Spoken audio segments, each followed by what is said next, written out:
What's up, Facebook? Here I am, Nicole Oram, coming to you live again. And tonight we are going to talk about self-esteem. Me? Talk about self-esteem? Who knew? So, now that I've got this crazy filter on, and I think it's just so awesome, I thought it was appropriate to talk about self-esteem while I hide behind these like amazing dark glasses that are making me look like this flippin' rock star that I am. I don't even know. Totally joking. So let's get serious. My name is Nicole Oram. I'm coming to you live from out of Southern PA.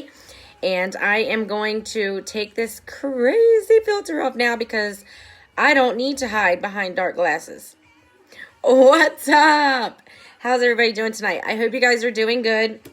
I hope everybody has had an amazing Valentine's Day. I am sure that all of you have seen my crazy post today of my wonderful husband and all his little silly little love notes he's left me all day long. Totally weird for him. Anybody that knows me and knows him will know that that is like so weird. Not normal. Haven't seen that side of him in a really, really long time. Hey, Megan. Hey, Sophia. Hey, Caitlin. Hey, Angela. I'm glad y'all are joining me. I am going to talk about self-esteem tonight.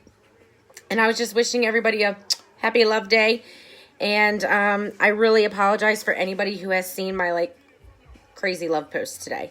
I'm enjoying and soaking in this newfound husband that I have who is just blowing my mind. So he's building up my self-esteem. How about that? And it's ironic because that's what I'm going to talk about today.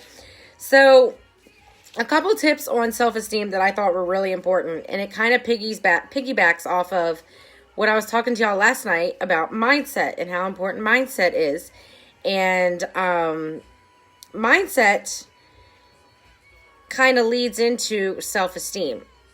So with that being said, one of the things I was just reading an article on this because I just thought it was really super important, especially as someone who used to battle with self-esteem. And I still have my days.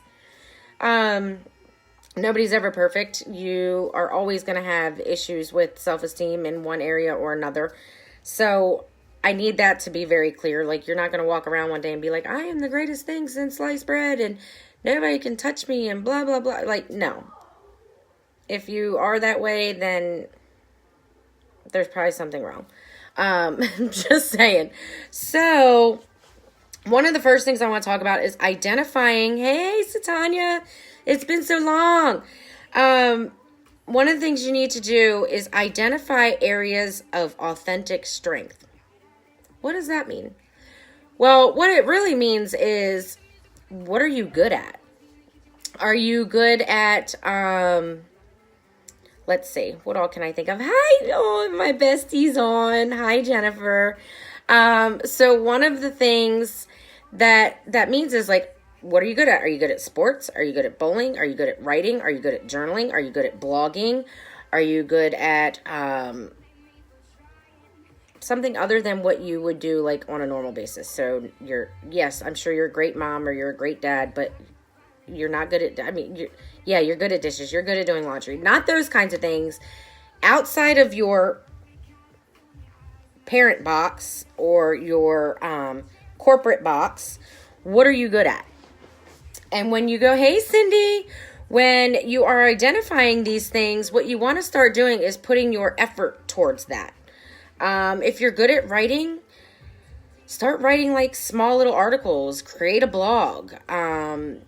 If you're good at sports, join a league, join an adult league, whether it's basketball, soccer, lacrosse, bowling even. I have some friends that are on bowling leagues. I have some friends that are on adult male lacrosse teams. Those kinds of things. You want to be focusing your energy on things that you're good at because that will help boost your self-esteem. Here's a big one. Number 3. Learn to tolerate positive feedback. Wave, drop some high fives below. Who struggles with that? I know I am not the only one. Somebody could come up to me and be like, you look fantastic. And I'm like, Are you seeing clearly? Like, you know what I mean? Hey, Cindy. I haven't had any wine in I can't tell you how long. Trying to stay away from some of that stuff. But, yeah, so I know I'm not the only one who struggles with this. And let's be honest. Hey, Tiffany, if you struggle with taking a compliment, raise your hand. Say, me, I do. Like, whatever it is you need to comment below. I totally get it.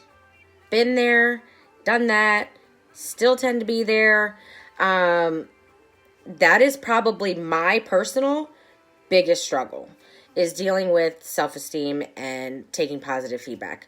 Yeah, compliments and I don't go very well. I don't know what it is. It's just really weird. I guess it's because of 37 years of constant negative self-talk. That it really becomes difficult to accept compliments. I'm getting better, though. I am getting better. I now can say thank you instead of trying to find something negative to say about their positive. So that would be my tip for that. Start just saying thank you with a smile. It helps, I promise. Self-affirm. What does that mean? Well, what that means is when you are doing something good, when you are doing things you love, whether it's a sports league, writing, whatever it is that you have found that you're putting your focused energy on, you need to allow yourself to feel good about your accomplishments with it. Just because you're not where you want to be, you're not where you used to be. So you need to feel good about where you are in that moment. This is really, really important. A lot of times you want to immediately start to self-critique, and you don't need to do that. Number 5. Hey, Bridget. You want to try something new to challenge yourself outside of your comfort zone. Challenging yourself, whether you fail or succeed, won't matter because you know what? You already succeeded because you're trying something you've never tried before. That's huge with building your self-esteem. Huge. You have to be trying new things and get out of your little personal bubble and learn to do other things. I am not a big fan of going live. I am the most talkative person on the planet. You could come meet me face to face and I will talk to you all day long. I will talk to you in private messenger. I will post all day and give you all kinds of different stuff to, for me to talk about. My lighting is getting screwed up. But, hey, Devin, but I'm not really good at going live. So I'm pushing myself out of my comfort zone because I know I have so much valuable knowledge and things that I learn about that all I want to do is help other people. So I've decided I'm just going to start sharing it more publicly. Making healthier choices is number 6. This is interesting because a lot of people struggle with self-esteem in regards to how they see themselves. So you see yourself as not so skinny. You see yourself as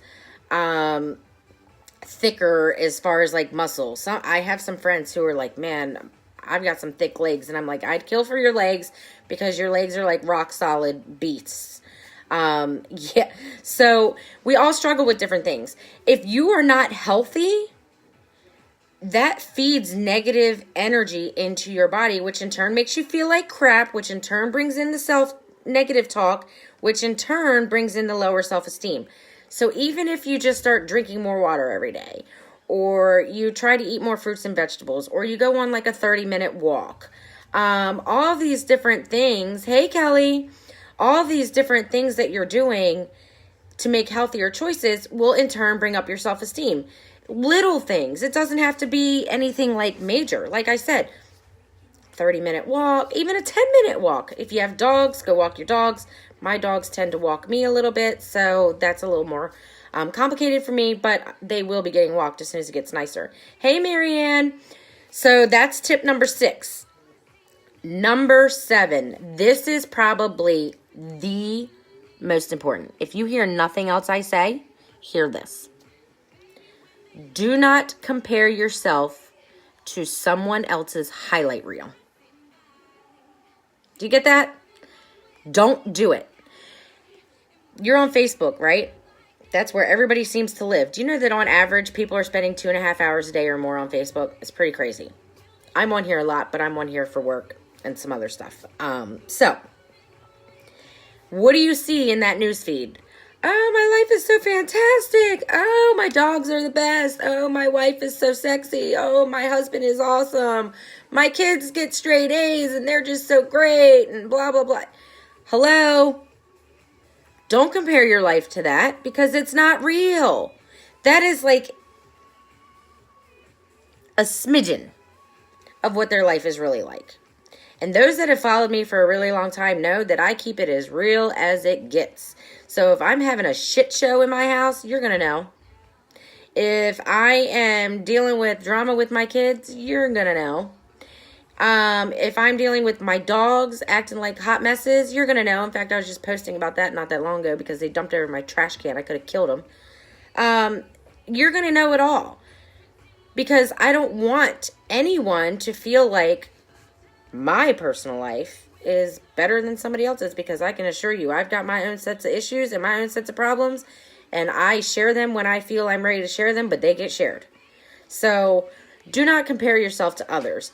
Even those people that you work with, you have coworkers. I guarantee you have coworkers. Hey, Amy, I guarantee you that you have coworkers who like are all glitz and glammed up when they go to work and they're always happy, but you have no idea what's going on in their home life. No clue. So when you're trying to build up your own self-esteem, the last thing you need to be doing is comparing your life to someone else's. Totally not something you should be doing. Hey, Angie. I'm trying to think. I'll tell you a little about me when it comes to self-esteem. And hopefully I don't upset anybody when I talk about this. I'm an only child. Grew up in a split home. Parents split when I was 10. Both were alcoholics for a long time. Both had their own sets of issues. So a lot of times my issues weren't in the forefront. Let's put it that way. As I got older and into different grades in school, especially when I got into high school. Hey, Mark. Once I got into high school, it was interesting because I started hearing well, you need to do better because cousin so-and-so got a full scholarship to such and such college. Well, why can't you be like your other cousin who got into this college? Or why can't you be like this person? Like, you're never going to amount to anything. You have to do something or it's never going to work for you. I am not blaming my parental units. I love them to death. They are my rock, all of them. They didn't know any better at the time. So I battled with that self-esteem. I decided to join the Marine Corps. I was involved with a man that I thought I loved. Ended up having a little girl who just turned 16 in January, and I just absolutely love her to pieces. Hey, Tony! And I dealt with having to be a single mom. Nobody loves me. Nobody wants to be with me. I'm not good enough. All those types of things you start dealing with throughout your life can lead you to a really dark place with your self-esteem. And I'm here to tell you that it does get better. It does get easier. It's not simple at first. Taking a compliment is probably one of the hardest things. Comparing your life to other people is another really hard thing. Like, you cannot do those things and succeed. It's just not going to work. So I will go through these one more time. My 7 steps to trying to build up your self-esteem. 1, identify areas of authentic strength. And when you're doing that, these are things that you're good at. When you've identified them, start doing them more because they will boost your confidence and your self-esteem. Learn to tolerate positive feedback, i.e. compliments. And I don't mean tolerate and be like, that's wonderful. You want to take it in and say, thank you. Start with just saying thank you. That's at least allowing you to accept it into your brain up here. Number 4, self-affirm. When you start doing these things that you're good at, it will in turn help you by getting better and better. And you want to accept that. Allow yourself to feel good about it. Tell yourself you did a great job. All these kinds of things. You also want to try to do new things. Number 5. I'm going through these real quick for everybody. Try something new to challenge yourself. Take yourself out of that comfort zone that you're used to being in. The more you do this, the more confidence you will gain, the more self-esteem you will have. Whether you're good at it or bad at it, the fact that you're getting out of what you're used to doing is going to boost your self-esteem. 6, making healthier choices. As I was saying, you can go back and watch it from the beginning. Start drinking more water. Take short walks. Eat a little bit healthier. Those kinds of things will start to make you physically feel well, which will in turn help you to mentally feel better. 7, do not compare yourself to anyone else. Don't do it. I promise you, no one in this world is perfect, not even your best friend. Nobody is. We all have our issues. It's all how it works in life. It's supporting each other, loving each other, and realizing that everybody has their own sets of issues. And I'll give you a little bonus, and I'll leave y'all with this for the night. Here's your bonus. Every night before you lay down, write 3 positive things about yourself for that day. Yeah, tough, isn't it? I challenge all of you to do that, and if you do it, comment below on this video. I would love to hear it because I want to hear what kind of good things you're saying about yourself. And with that, I hope everybody's having a fabulous love day. I know I have so many friends on here that are having all kinds of love today. And I hope y'all are having a great night. And I will see y'all tomorrow.